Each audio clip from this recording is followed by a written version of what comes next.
साबिक क्लर्क्स ने ये भी लिखा कि आपका फैसला डिसाइड करेगा कि आपका तारीख में आपका नाम कैसे लिखा जाएगा, कि चीफ जस्टिस है और सुप्रीम कोर्ट है, वो सिर्फ शोपीस के अलावा कुछ भी नहीं होंगे। एक बार फिर पाकिस्तानी प्राइम मिनिस्टर ने अफगानिस्तान को दावत दी है कि आए मिल बैठकर मसाइल को हल करें। अस्सलाम वालेकुम नाजरीन, मैं हूं दोदा बोयर और आप देख रहे हैं एक्सक्लूसिव विद दोदा बोयर। नाजरीन, 27वां आईनी तरमीम कल सेनेट में 2/3 अक्सरियत से मंजूर हुआ। तरमीम के हक में 64 वोट और मुखालिफ में 0 वोट। 0 वोट इस वजह से क्योंकि जो अपोजिशन है उसने सेनेट से बाइकआउट किया हुआ था, और जो अपोजिशन लीडर हैं जिनको पीटीआई ने नामजद किया हुआ है, महमूद खान अचकज़ई साहब, उन्होंने मुल्क गिर एहतजाज का ऐलान किया है इस तरमीम के खिलाफ। इसी तरमीम को लेके 27वीं तरमीम को लेके 8 नवंबर को जो सुप्रीम कोर्ट के जज है जस्टिस अतर मिनल्ला, उन्होंने चीफ जस्टिस पाकिस्तान को एक खत लिखा है। और कल यानी कि 10 नवंबर को जो सुप्रीम कोर्ट के सबसे सीनियर जो जज हैं जस्टिस मंसूर अली शाह, उन्होंने भी chief justice of Pakistan justice Yahya Afridi साहब को उन्होंने भी खत लिखा है। वो मैं आपको पढ़ के सुनाता हूँ कि जस्टिस अतर मिनल्ला साहब के खत में क्या था और जस्टिस जो मंसूर अली शाह हैं उनके खत में क्या था। सुप्रीम कोर्ट अक्सर ताकतवर के साथ कड़ी रही है, आवाम के साथ नहीं। चाहे जुल्फ़िकार अली भुट्टो का अदालती कत्ल हो, वो एक नाकाबिले माफ़ी जुर्म है जो कि अदालत के सर पे है। इस चीज़ का जब चीफ जस्टिस काजी फ़ाइज़ ईसा साहब थे तो उन्होंने इन कैमरा सेशंस भी कराए इसके, और उन्होंने कहा कि जो उनको सज़ा दी गई थी, उनको जो फांसी की सज़ा दी गई थी वो बिल्कुल गलत था। और उन्होंने ये भी लिखा कि बेनज़ीर भुट्टो, नवाज़ शरीफ, मरियम नवाज़ और अला के जो पीटीआई के बानी चेयरमैन हैं इमरान खान, उनके साथ जो भी सलूक हुआ या फिर इमरान खान के साथ जो भी सलूक हो रहा है वो इसी जबर के तसलसल का हिस्सा है जो कि अदालत ने भुट्टो से शुरू किया था और जो अब तक चल रहा है। उनका ये कहना था कि इस्लामाबाद हाईकोर्ट को अवामी एतमाद हासिल करने पर निशाना बनाया गया।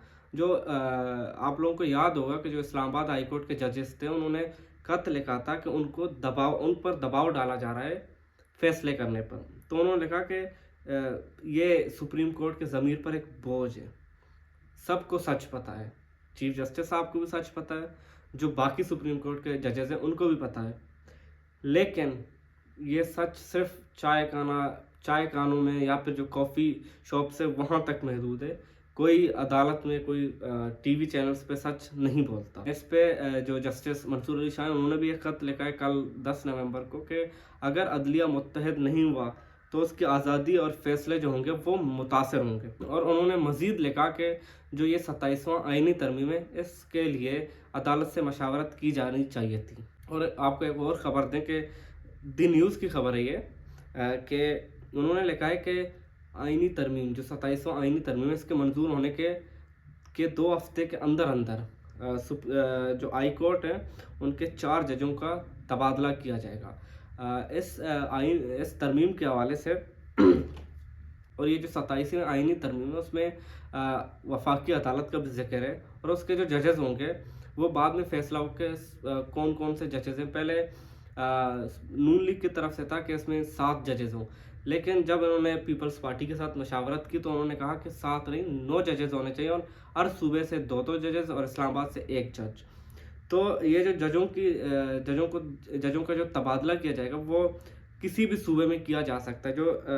जो जुडिशल कमीशन होगा उसके इख्तियार ख़त्म हो जाएंगे, जो उसका इख्तियार होगा वो डायरेक्ट अब हुकूमत के पास होगा, जो सुप्रीम कोर्ट के जजेस हैं उनके पास नहीं होगा। इन सब चीज़ों को मद्देनज़र रखते हुए ये अब समझ आ रहा है कि सुप्रीम कोर्ट जो होगा वो मुस्तकबिल में सिर्फ एक मोनूमेंट होगा, उससे ज़्यादा उसकी कोई इख्तियारात नहीं होंगे, क्योंकि चीफ जस्टिस के इख्तियारात ख़त्म कर दिए गए। जो वो खुद फैसले लेते थे वो भी उनसे ख़त्म। फिर आईनी अदालत बने, वो जितने भी आईनी केसेस होंगे वो आईनी अदालत होगा। अब वफाकी अदालत, उसमें अलग जजेस होंगे।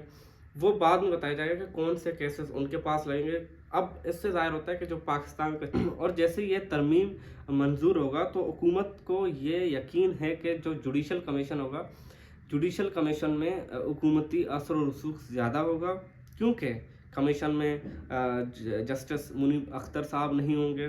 اس آئینی ترمیم کے بعد جو جسٹس منیب اختر صاحب ہیں جو جوڈیشل کمیشن کا حصہ ہیں وہ نہیں ہوں گے، اور ذرائع کے مطابق جو وفاقی آئینی عدالت ہوگا اس کے سربراہ کے لیے بھی جو ابھی جو کانسٹیٹیوشنل بینچ کے جو سربراہ ہیں جسٹس امیر الدین صاحب، ان کی تقرری کے بارے میں حکومت اور پیپلز پارٹی نے اس پہ اتفاق رائے کیا ہے، لیکن پیپلز پارٹی نے اس عہدے کے لیے جسٹس ریٹائر مقبول باقر صاحب کو بھی نام پیش کیا تھا، جو کہ میڈیا میں بھی چلا منڈے والے دن۔ آئینی عدالت کے جو حصہ ہیں وہ جن ججز کے نام سامنے آ رہے ہیں ان میں جسٹس سید حسن اظہر رضوی صاحب ہوں گے، جسٹس مسرت علالی صاحب ہوں گے، جسٹس عامر فاروق صاحب اور جسٹس علی باقر نجف کے نام اس میں شامل ہیں۔ ناظرین، اس سارے سچویشن میں جو سپریم کورٹ کے سابق لا کلرکس ہیں ان کا بھی ایک خط سامنے ہے جو 38 لا کلرکس ہیں۔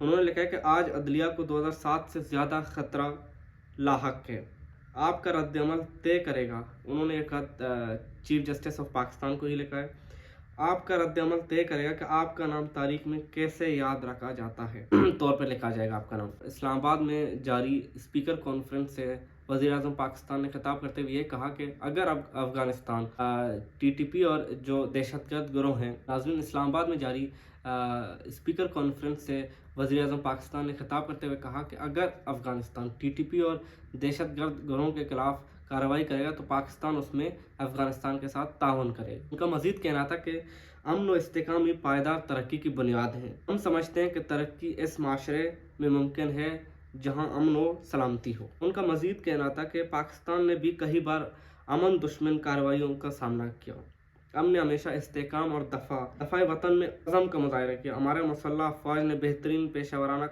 کارکردگی سے دشمن کے عزائم ناکام بنائے۔ انہوں نے انڈیا اور پاکستان کو جو جنگ ہوا اس کا بھی ذکر کیا کہ اس سال مئی میں مشرقی سرحد پر بلا اشتعال جاریت کی گئی، جبکہ گزشتہ ماہ افغانستان سرزمین سے پاکستانی چوکیوں پر حملہ کیا، جن کا پاکستان نے ٹھوس اور فیصلہ کن جواب دیا۔ دنیا میں جاری تنازعات نے امن کی اہمیت کو اجاگر کیا ہے۔ شہباز شریف صاحب نے حال ہی میں پاکستان اور افغانستان کے مذاکرات ہوئے، دوحہ میں ہوئے پہلے، پھر اس کے بعد استنبول میں، جو کہ ناکام ہوئے، جو بنا کسی نتیجے کے ختم ہوئے۔ ناظرین، یہ تھی کچھ اہم خبریں۔ مزید خبروں کے لیے دیکھتے رہیں ایکسکلوسیو وتھ تودا بوئی۔